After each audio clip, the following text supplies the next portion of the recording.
Merci Madame la Présidente.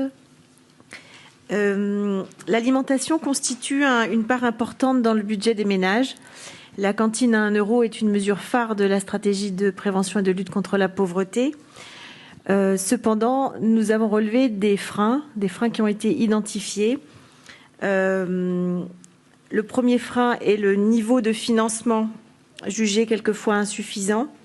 Le deuxième, c'est l'inquiétude des communes qui pensent peut-être que l'État va se désengager une fois qu'eux seront engagés dans cette mesure. Et puis, troisième chose, c'est le ciblage qui est jugé restrictif des communes éligibles, puisque quelquefois, ce sont souvent les toutes petites communes qui sont éligibles et elles n'ont pas d'école.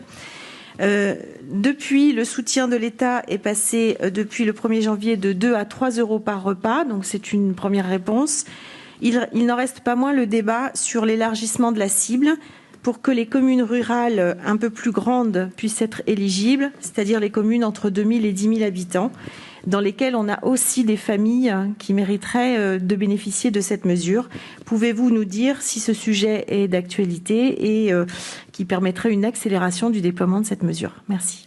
Après, les cantines à 1 €, parce que ça, c'est un de mes sujets qui me tient beaucoup à cœur, parce qu'on a vu pendant le premier confinement à quel point, quand les cantines, les écoles ferment, ça a été très, très lourd pour les familles d'avoir à assurer ce sujet. Moi, c'est un sujet qui, entre nous, ça ne marche pas, les cantines à 1 € pour l'instant. On a en gros on avait 4000 communes éligibles, on en a 200 qui ont dit OK. Donc, on va dire qu'on n'est pas du tout au niveau de ce qui était attendu.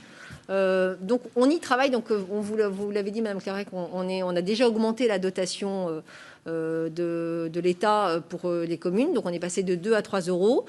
J'entends le sujet d'inquiétude après 2022. Je pense que si le sujet marche, je vois mal.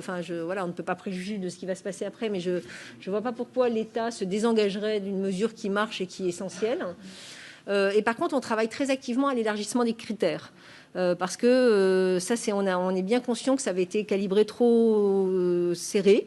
Et donc là, on est en train de travailler à l'élargissement de ces critères pour permettre justement à plus de communes d'accéder, sans pouvoir encore s'engager après 2022, mais on pourra évidemment, on y travaille activement ça va se faire assez rapidement là. Ces travaux sont en cours. Là, moi, j'ai demandé à ce que fin février, on y voit un peu plus clair là-dessus.